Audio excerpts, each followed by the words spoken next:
সুস্থ দেহে সুস্থ মন, দিন কায়েমের আন্দোলন, এই স্লোগানকে সামনে রেখে আজকে যে ফুটবল টুর্নামেন্টের আয়োজন করা হয়েছে, এই ফুটবল খেলা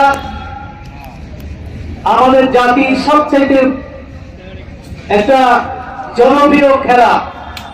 এটা শুধু খেলা না, দেহকে সুস্থ করার জন্য, মনকে বিকশিত করার জন্য, তারুণ্যকে কর্মক্ষম করার জন্য, দেশ এবং জাতি গঠন করার একটা কর্মক্ষম তারুণ্য নির্ভর জনগোষ্ঠী গড়ে তোলার জন্য এই ফুটবল খেলা একটা নিয়ামক শক্তি।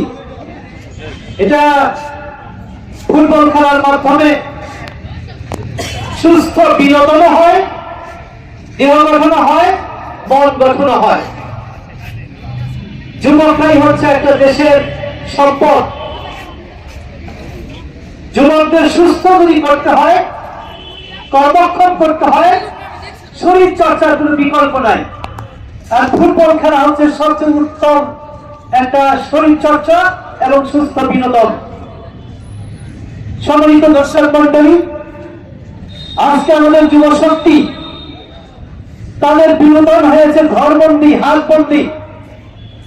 এই হাতবন্দি অবস্থার থেকে, ঘরবন্দি অবস্থার থেকে, নানান অপকর্ম থেকে, অশ্লীল কাজ থেকে যদি সুস্থ বিনোদন এবং সুস্থ দেহ গঠন করার সুযোগ দিতে হয়, অবশ্যই তাদের খেলাধুলার সুযোগ বাড়াতে হবে।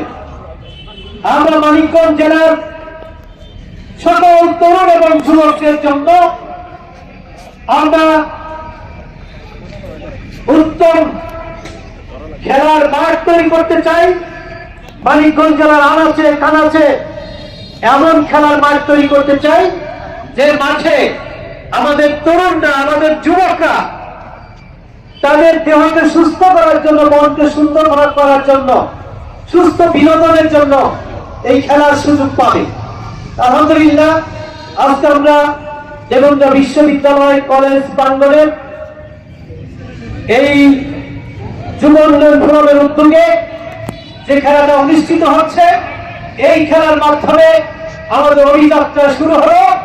ইনশাআল্লাহ আমাদের যুবকদেরকে আমরা কর্মক্ষম হিসেবে গড়ে তোলার জন্য আমরা চেষ্টা করব। এই যুব উন্নয়ন ফোরাম আরো সামনের দিকে এগিয়ে যাবে, এই প্রত্যাশায় ব্যক্ত করছি। এই খেলাকে আমাদের দেশের জন্য, জাতির জন্য, কৃষকদের জন্য, যুবকদের জন্য কল্যাণময় করুক আল্লাহর কাছে এই প্রার্থনা করে এই প্রোগ্রামকে সফল করার প্রত্যাশা রেখে আজকের এই খেলার উদ্বোধন ঘোষণা করছি। আল্লাহ তৌফিক দান করুন। ওয়া মা তাওফীকি ইল্লা বিল্লাহ। আসসালামু আলাইকুম ওয়া রাহমাতুল্লাহ।